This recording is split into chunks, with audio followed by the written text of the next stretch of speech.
En el presente video vamos a hablar de la curva de rendimiento de los bonos. Básicamente nos vamos a preguntar un poco qué es y cómo es el funcionamiento de su dinámica. En inglés el concepto se expresa como yield curve y es como en general es conocido en ambientes financieros. Básicamente algunos son la relación, digamos, que establece esta curva de rendimiento de los bonos es básicamente entre dos conceptos financieros muy importantes. El rendimiento de un bono, caracterizado por la TIR y la tasa interna de retorno, y por otro lado nos habla de la duration, digamos, es lo otro que vamos a tener en el eje del gráfico. La duration es como un plazo promedio. El plazo de los bonos, la maturity, tiene un determinado valor, pero la duration nos habla del plazo promedio. En este concepto son muy importantes los cupones. El hecho de que un bono con la misma maturity pague cupones o no lo haga, influye en una mayor o menor duration. Es decir, en una duración promedio, una maturity promedio del total del flujo de fondos del bono. Por otro lado, es muy importante la caracterización de la curva de rendimientos, de la yield curve, como una estructura temporal de la tasa de interés. Es decir, nos habla cómo se distribuye a través del tiempo la tasa de interés dependiendo del plazo para un mismo emisor. Esto también es importante. En una curva de rendimientos siempre vamos a encontrar emisiones del mismo emisor, por lo cual nos habla de la estructura temporal de tasas para ese emisor. Es muy importante en este concepto también que lo que se hace, digamos, lo que se busca en general es una representación gráfica de los conceptos que estuvimos enunciando anteriormente. Y en esta representación gráfica se establecen siempre instrumentos de renta fija con igual calidad crediticia. Esto deriva linealmente de lo que es que siempre estamos hablando del mismo emisor. En ese sentido, el emisor puede ser tanto una entidad pública como una entidad privada. En caso que sea una entidad pública, estamos hablando de la curva de rendimientos de los títulos públicos, y si no, estamos hablando de la curva de rendimientos de instituciones privadas. Por ejemplo, pueden ser las obligaciones negociables. ¿A dónde encontramos, por ejemplo, en Argentina, una curva de rendimiento puntualmente de títulos públicos? En el IAMC, el Instituto Argentino de Mercado de Capitales, publica diariamente la curva de rendimiento de los bonos, en la cual en el eje vertical tenemos la TIR y en el eje horizontal la duración promedio, la duración media.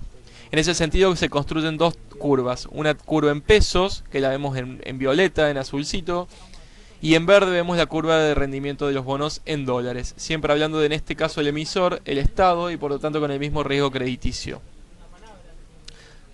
Si justamente tomamos la representación gráfica de la curva, podemos ordenar en forma creciente en el eje X, en el eje horizontal, la duration promedio de cada bono.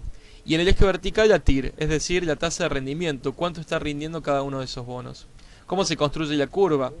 Básicamente, en un plano como el que estamos viendo en la gráfica, se establecen todos los puntos representativos de los bonos para diferentes duration, para diferentes duraciones medias. Y luego se corre una regresión en forma polinómica que une de la mejor forma posible, minimizando el cuadrado de las diferencias de todos esos bonos para obtener la curva. Puntos por encima de la curva indican que ese bono puntual está pagando un rendimiento muy superior al del promedio del resto de sus pares, del resto de los bonos. Por lo tanto, la estrategia en ese caso es comprar el bono. Lo contrario ocurre cuando el bono está por debajo de la curva. En ese caso el precio está muy alto y por lo tanto la recomendación estratégica es vender el bono. En ese sentido estamos uniendo lo que hemos visto con videos anteriores en los cuales explicábamos la relación inversa que existe entre precio de un bono y la TIR. Es decir, entre el precio de los bonos que están por encima de la curva y el precio de los bonos que están por debajo de la curva. Cuando está arriba entonces un punto de la curva de rendimientos de la yield curve, la recomendación es comprar el bono porque está muy barato, está pagando una tasa muy alta, una TIR muy alta. Cuando encontramos un punto por debajo de la curva, entonces la recomendación estratégica es vender ese bono. ¿Por qué? Porque los precios ya están muy altos. ¿Qué pasa cuando la curva se invierte? La famosa curva invertida. La curva invertida lo que quiere decir es que se está pagando menos rendimiento por colocaciones a más largo plazo. Y nos habla de una potencial default, un riesgo crediticio inminentemente alto en el caso de países como el nuestro, y en países como Estados Unidos o en países más desarrollados nos habla de una visión de la economía por parte del mercado recesiva. En ese sentido entonces la pendiente normal de la curva y la pendiente invertida nos habla de la situación de las expectativas macroeconómicas de la economía.